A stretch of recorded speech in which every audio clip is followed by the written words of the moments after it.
گلدستہ احادیث ایک کتاب ہے، اس کتاب کے اندر ایک بڑا عبرتناک واقعہ لکھا ہے کہ ایک مزدور شخص تھا، بڑا تنگدست اور بدحال غریب۔ اس نے عاشورے کے دن کا روزہ رکھا، لیکن اتنے پیسے اس کے پاس نہیں تھے کہ وہ افطاری کا سامان مہیا کر سکے۔ وہ اپنے ایک مسلمان سنار کے پاس گیا اور وہاں جا کر اس نے اپنا مدعا بیان کیا کہ میرے پاس پیسے نہیں ہیں اور میں افطاری کے لیے سامان لانے کے لیے آپ سے کچھ قرض چاہتا ہوں، آپ مجھے 1 درہم دے دیجیے۔ لیکن اس مسلمان سنار نے اسے 1 روپیہ تک نہیں دیا اور اسے اپنے دروازے سے ہٹا دیا۔ جب وہ وہاں سے لوٹا تو اس کے قریب ہی ایک یہودی رہا کرتا تھا۔ اس نے اس مسلمان مزدور سے پوچھا کہ بھئی کیا بات ہے؟ تو اس مسلمان مزدور نے اپنا پورا واقعہ بیان کیا اور کہا کہ مجھے کچھ روپیوں کی ضرورت ہے اور ایسے ایسے حالات ہیں۔ تو اس یہودی نے اس کو 10 درہم دیے اور کہا کہ جاؤ اپنا جو ہے ضرورت ہے، اپنی ضرورت اس کو پورا کر لو۔ وہ خوشی خوشی چلا گیا اور ضرورت کا سارا سامان جو ہے لے کر وہ اپنے گھر پہ گیا اور افطاری کی۔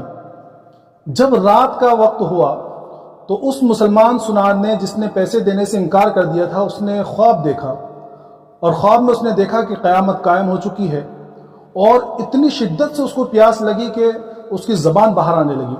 اس نے دیکھا کہ بہت شاندار محل اور بڑا عالیشان محل، تو اس نے وہاں جا کر آواز لگائی اور پانی مانگا تو دروازہ کھلا اور اس میں سے ایک فرشتہ نکلا اور اس نے کہا کہ یہ محل تیرا تھا اور اس محل پر تیرے نام کی تختی تھی، لیکن تیرے آج کے دن کے عمل کی وجہ سے یہاں سے تیرے نام کی تختی ہٹا کر اس یہودی کے نام کی تختی لٹکا دی گئی ہے۔ اس کی جب آنکھ کھلی تو بڑا متحیر ہوا اور بڑا افسوس ہوا اسے۔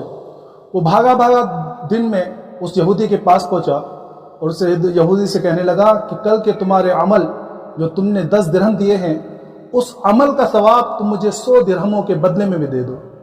تو یہودی کہنے لگا کہ نہیں، 100 تو چھوڑو، میں 1000 درہم کے بدلے میں بھی اس کا ثواب تمہیں نہیں دے سکتا، خواب دیکھ کر آئے ہو۔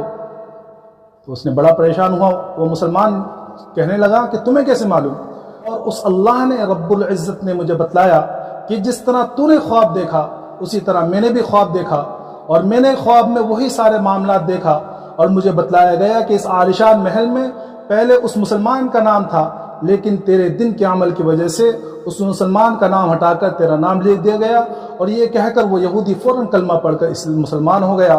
لہذا میرے دوستو، اس دن بلکہ جہاں بھی موقع ملے اور جیسا ہی موقع ملے، جہاں بھی خرچ کرنے کا موقع ملے، اللہ کے راستے میں خرچ کرتے رہنا چاہیے۔